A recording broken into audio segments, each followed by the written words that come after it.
শনিবার দুপুরে সলানপুর ব্লকের আচরা পঞ্চায়েতের অন্তর্গত কর্মতীর্থ ঠিক সামনে রাস্তার পাশে কাটা হচ্ছিল গাছের ডাল।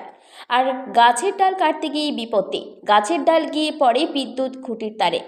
গাছের ডালের ওজন সামলাতে না পেরে ভেঙে পড়ে রাস্তার পাশে বিদ্যুতের খুঁটে। আর ভাঙ্গা খুঁটে গিয়ে পড়ে আচরা বাউরি পাড়ার বয়স 36-এর মনোজ বাউরির নামক এক ব্যক্তির ওপরে। ঘটনাস্থলে গুরুতর আহত হয় মনোজ বাউরি। তাকে নিয়ে যাওয়া হয় হাসপাতালে চিকিৎসক তাকে মৃত বলে ঘোষণাও করেন। ঘটনার খবর পেয়ে আসে রূপনারায়ণপুর ফাঁড়ির পুলিশ। রাস্তা থেকে সরানো হয় গাছের কাটা ডাল ও ভাঙা পোল খুঁটে। ঘটনা প্রসঙ্গে মনোজ বাউরির স্ত্রী বুলু বাউরি জানান, কয়েকদিন ধরেই গোবা নামক ব্যক্তি তাকে গাছ কাটার জন্য ডাকছিল। আজ তাকে বাড়ি থেকে নিয়ে যাওয়া হয়েছে। আমি খবর পাই গাছ কাটার সময় নাকি তার শরীরের ওপর বিদ্যুতের পোল পড়ে গিয়েছে এবং তার মৃত্যুও হয়েছে। এসে মারি দোকানে কাজ করছিল, নিয়ে দুটি খাবার খেলো, মুড়ি খেয়ে নিয়ে আমার বলছে গাছ কাটতে যাবো। তার বলছি কার বললো পিয়াড়ি বলছে আমার ওইখানে পঞ্চায়েতের গাছ আছে, কাল থেকে আসছে ডাকতে।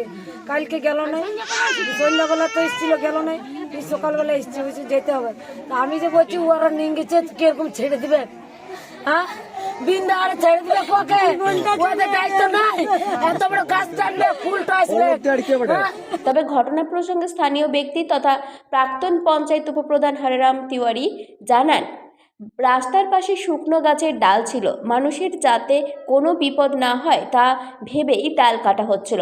কিন্তু গাছের ডাল গিয়ে পড়ে বিদ্যুতের তারে এবং সামনের বিদ্যুতের খুঁটি ভেঙে পড়ে যায়। তখন ওই খুঁটির সামনেই দাঁড়িয়েছিলেন মনোজ বাউরি নামের ওই ব্যক্তিটি। খুঁটি গিয়ে তার শরীরের উপরেই পড়ে। আহত অবস্থায় তাকে হাসপাতালে নিয়ে যাওয়া হয়, কিন্তু শেষ রক্ষা হয়নি। ডাল ধুইছিল, সেটা কাটিং করে গিয়ে ঘরে দিল।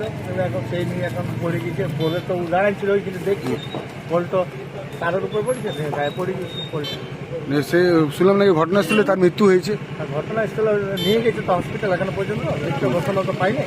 কি নাম যার লেগেছে? কোথায় বাড়ি তার? আছড়াই বাড়ি।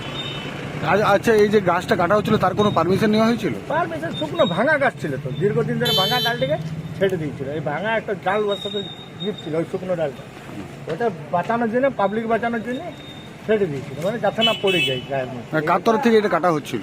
কারোর তরফ থেকে না, জনসাধারণের যে যাতে না অ্যাক্সিডেন্ট না ঘটে, মানে মানুষের ভালো করতে যে ভালো করতে যেয়ে পরে যা হয়। পোল খুঁটি পড়ে তো যে নিয়ে গেছে সে কি দেখবে না? হ্যাঁ, এরকম ছেড়ে দিবে? ঘর থেকে ডেকে নিয়ে যাবে, আর দায়িত্ব নাই ওদের, কিছু দায়িত্ব নাই বলো, ওদের কি কিছু দায়িত্ব নাই? ও ছোট ছোট ছেলেপিলা আছে, হ্যান্ডিক্যাপ আছে, ওদের কোনো দায়িত্ব নাই? ডেকে নিয়ে যাবে ঘর থেকে, বারবার ডাকতে আসবে। আমি তাও মানা করেছি, লেবারের কাজ করতো। হ্যাঁ, আমি মানা করেছি, তাও ডেকে নিয়ে গেছে। এটার কেউ যদি নিয়ে যায় তো কেন যাবে না? সে যখন জানে যে গাছ তো কাটতে, তো সে তো যাবে কে?